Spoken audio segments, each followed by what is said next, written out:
ಏಕೆ ಪ್ರಾರ್ಥಿಸಬೇಕು? ಜೇಶಾಮ್ ಜಬದೊರೆ. ಅಧ್ಯಾಯ 6. ಕ್ರಿಸ್ತನಲ್ಲಿ ಪ್ರಿಯರಾದ ಸಹೋದರ ಸಹೋದರಿಯರಿಗೆ ನಮ್ಮ ತಂದೆಯಾದ ದೇವರಿಂದಲೂ ಕರ್ತನಾದ ಯೇಸುಕ್ರಿಸ್ತನಿಂದಲೂ ಕೃಪೆಯೂ ಶಾಂತಿಯೂ ಉಂಟಾಗಲಿ. ಅನೇಕರು ನಾವು ಏಕೆ ಪ್ರಾರ್ಥಿಸಬೇಕು? ದೇವರು ನಮ್ಮನ್ನು ಸೃಷ್ಟಿಸಿದವನು. ಆತನಿಗೆ ನಮ್ಮ ಅಗತ್ಯತೆಗಳೆಲ್ಲ ತಿಳಿದಿರುವುದರಿಂದ ನಾವೇಕೆ ಪ್ರಾರ್ಥಿಸಬೇಕು ಎಂದು ಯೋಚಿಸುತ್ತೇವೆ.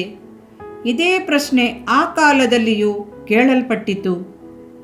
ಯೋಬ 21:15 ಆತನನ್ನು ನೋಡಿ ಪ್ರಾರ್ಥಿಸುವುದರಿಂದ ಏನು ಪ್ರಯೋಜನ ಎಂದು ಬರೆದಿದೆ. ಪ್ರಾರ್ಥಿಸಬೇಕೆಂಬುದು ದೇವರ ಆಜ್ಞೆ. ಬೇಸರಗೊಳ್ಳದೆ ಯಾವಾಗಲೂ ಪ್ರಾರ್ಥಿಸಬೇಕೆಂಬುದು ದೇವರ ಆಜ್ಞೆ.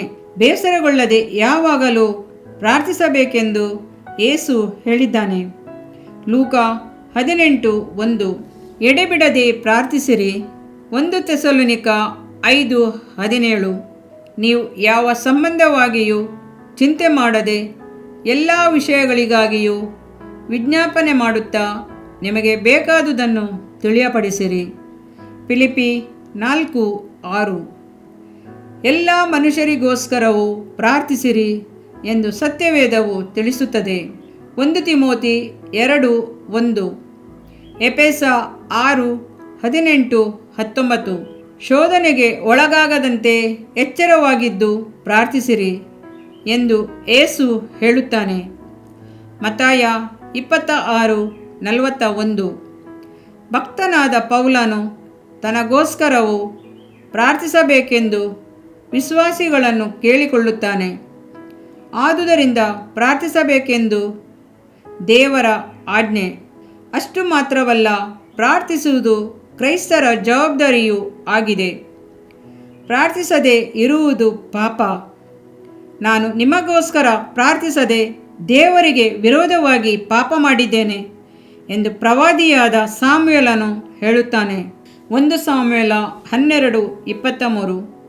ಕ್ರೈಸ್ತರು ತಮ್ಮ ಅಗತ್ಯತೆಗಳಿಗಾಗಿ ಪ್ರಾರ್ಥಿಸುವುದು ಅಗತ್ಯ.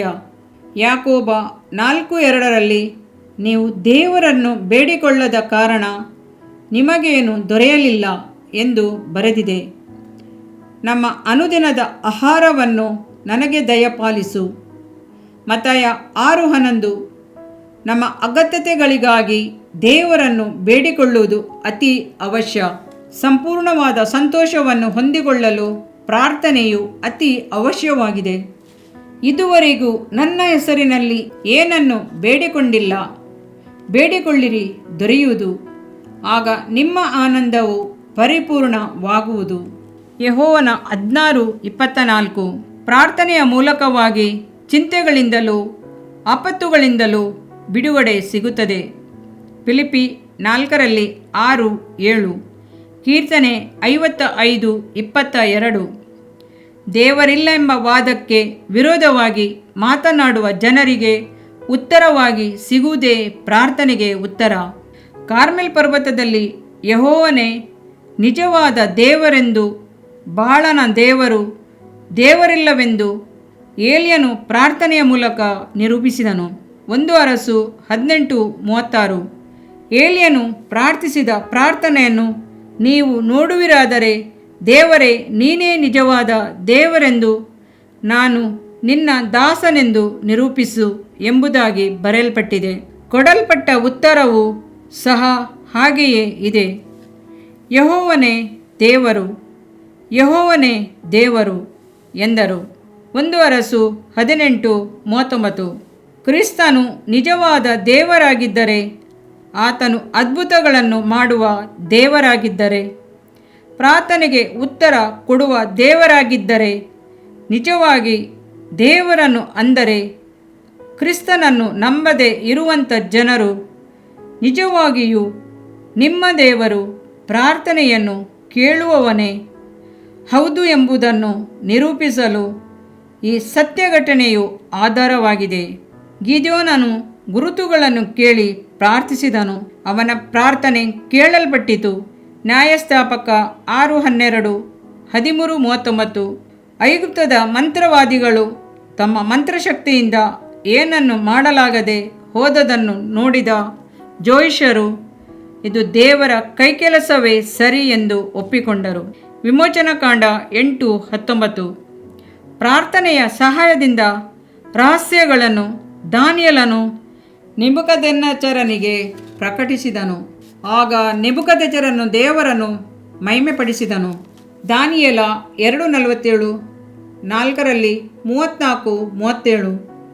ಅಪೊಸ್ತಲರ ಕೃತ್ಯ 13:6-12 ವಚನಗಳನ್ನು ನೋಡುವಿರಾದರೆ, ಸೆರ್ಗ್ಯ ಪೌಲನೆಂಬ ಅಧಿಕಾರಿಯು ಎಲುಮನೆಂಬ ಮಂತ್ರವಾದಿಯು ಕುರುಡಾದದನ್ನು ಕಂಡು ಕರ್ತನನ್ನು ನಂಬಿದನು.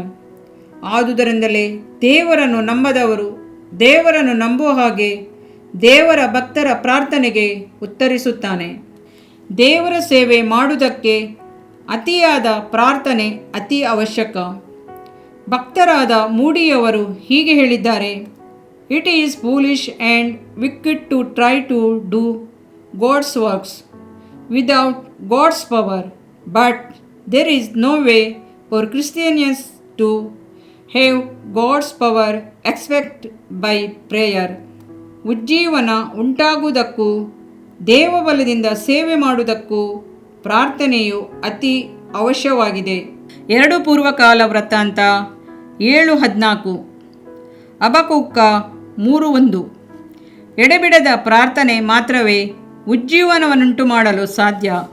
ಪೆಂತೆಕೋಸ್ ದಿನದ ಹಿಂದಿನ ಮುಂದಿನ ದಿನಗಳಲ್ಲಿ ದೇವರ ಶಕ್ತಿಗಾಗಿ ದೇವಜನರು ಪ್ರಾರ್ಥಿಸಿದರು. ಅಪೊಸ್ತಲ ಕೃತ್ಯ 1:13-14, ಅಪೊಸ್ತಲ ಕೃತ್ಯ 4:3. ಸಮಾರ್ಯದಲ್ಲಿರುವವರಿಗೋಸ್ಕರ ಪ್ರಾರ್ಥಿಸಿದಾಗ ಅವರು ಪರಿಶುದ್ಧಾತ್ಮನನ್ನು ಹೊಂದಿದರು. ಅಪೊಸ್ತಲರ ಕೃತ್ಯ 8:14-17. ಪ್ರಾರ್ಥನೆಯ ಫಲವಾಗಿ ಪೌಲನು ಪರಿಶುದ್ಧಾತ್ಮನನ್ನು ಹೊಂದಿಕೊಂಡನು. ಪರಿಶುದ್ಧಾತ್ಮನ ಸಹಾಯದಿಂದ ಪೌಲನು ಬರ್ನಬನು ಸೇವೆಗಾಗಿ ಬೇರೆ ಬೇರೆಯಾದರು. ಅಪೊಸ್ತಲ ಕೃತ್ಯ 13:1-14.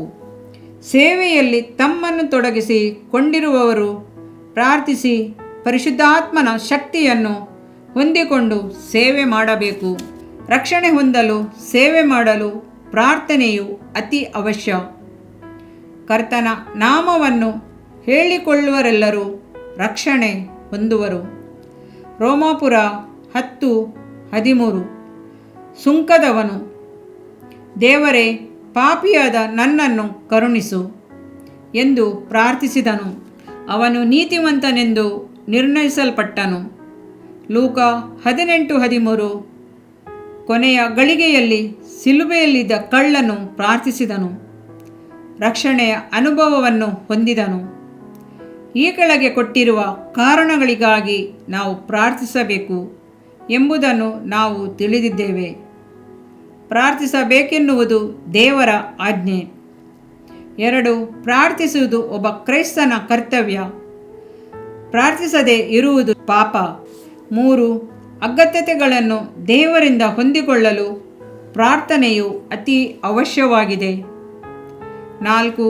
ಸಂಪೂರ್ಣವಾದ ಸಂತೋಷವನ್ನು ಹೊಂದಿಕೊಳ್ಳಲು ಪ್ರಾರ್ಥನೆಯು ಅತಿ ಅವಶ್ಯ. 5. ಎಲ್ಲ ಕಳವಳಗಳಿಂದಲೂ ಆಪತ್ತು ವಿಪತ್ತುಗಳಿಂದಲೂ ಬಿಡುಗಡೆ ಹೊಂದಲು ಪ್ರಾರ್ಥನೆಯು ಅತಿ ಅವಶ್ಯ. 6. ಕೇಳಲ್ಪಟ್ಟ ಪ್ರಾರ್ಥನೆಯು ದೇವರಿಲ್ಲ ಎನ್ನುವ ವಾದಕ್ಕೆ ಬದಲಾಗಿ ಇರುತ್ತದೆ. ಪ್ರಾರ್ಥನೆಯ ಫಲವಾಗಿ ದೇವರು ಕ್ರಿಯೆಗಳನ್ನು ಮಾಡಿದಾಗ ನಂಬದೇ ಇರುವವರು ಆತನನ್ನು ನಂಬುತ್ತಾರೆ. 7. ಉಜ್ಜೀವನ ಉಂಟಾಗುವುದಕ್ಕೂ ದೇವರ ಸೇವೆ ಮಾಡುವುದಕ್ಕೂ ಪ್ರಾರ್ಥನೆಯು ಅವಶ್ಯ. 8.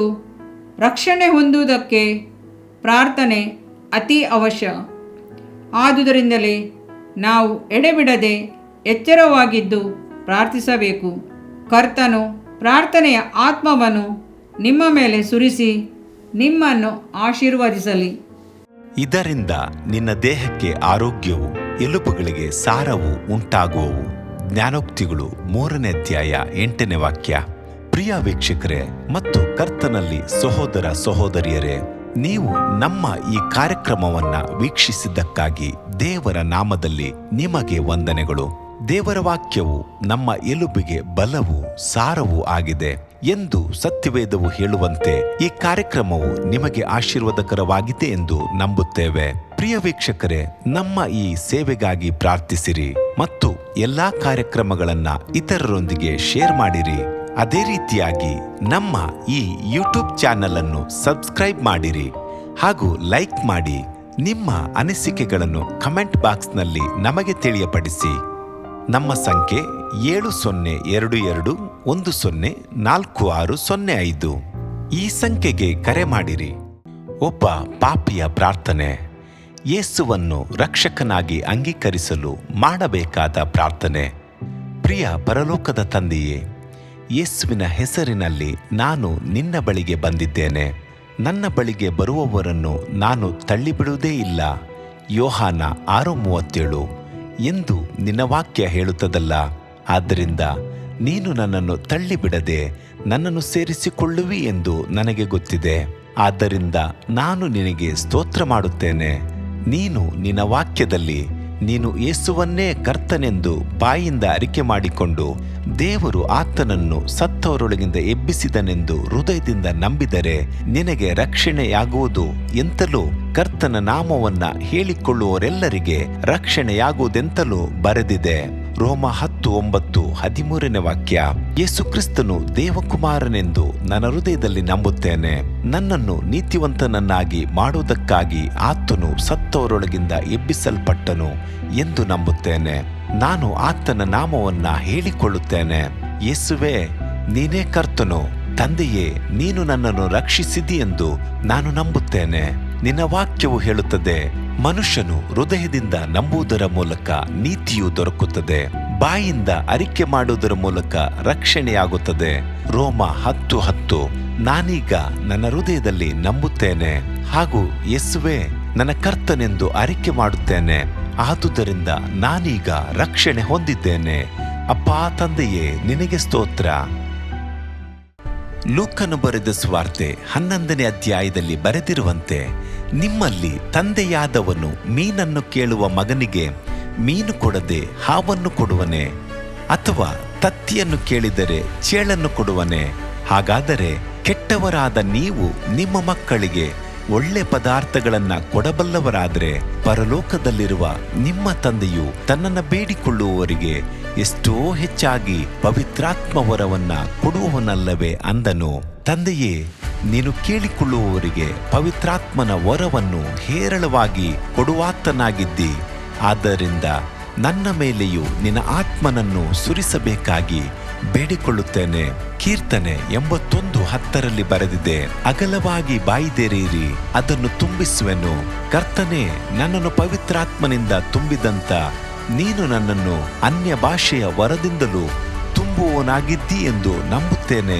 ಅದರಂತೆ ನಾನು ನನ್ನ ಬಾಯಿಯನ್ನು ತೆರೆದು ನಿನ್ನ ಸ್ತೋತ್ರ ಮಾಡುವಾಗ ಅನ್ಯ ಭಾಷೆಯ ಅಭಿಷೇಕದಿಂದ ನನ್ನನ್ನು ತುಂಬುವವನಾಗಿದ್ದಿ ಎಂದು ನಂಬುತ್ತೇನೆ. ಈಗ ನೀವು ನಿಮ್ಮ ಬಾಯಿಯನ್ನು ತೆರೆದು ಮಾತನಾಡುವಾಗ ಪವಿತ್ರಾತ್ಮನು ನಿಮ್ಮ ಬಾಯಿಯನ್ನು ತನ್ನ ಭಾಷೆಯಿಂದ ತುಂಬುವವನಾಗಿದ್ದಾನೆ. ಇದು ದೇವರ ಭಾಷೆಯಾಗಿದೆ. ಈ ಅಭಿಷೇಕವನ್ನ ಹೊಂದಿಕೊಳ್ಳಲು ನೀವು ನಿಮ್ಮ ಸ್ವರವನ್ನ ಉಪಯೋಗಿಸಬೇಕು. ಅದರಿಂದ ನೀವು ನಿಮ್ಮ ಬಾಯನ್ನು ತೆರೆದು ದೇವರಿಗೆ ಸ್ತೋತ್ರ ಮಾಡುವಾಗ ದೇವರು ನಿಮ್ಮನ್ನು ಅನ್ಯ ಭಾಷೆಯ ವರದಿಂದ ತುಂಬುವವನಾಗಿದ್ದಾನೆ. ಪ್ರಿಯರೇ, ಈಗ ನೀವು ಪವಿತ್ರಾತ್ಮನಿಂದ ತುಂಬಲ್ಪಟ್ಟ ಆತನ ಪ್ರಿಯ ಮಕ್ಕಳಾಗಿದ್ದೀರಿ. ದೇವರ ನಾಮಕ್ಕೆ ಸ್ತೋತ್ರವಾಗಲಿ.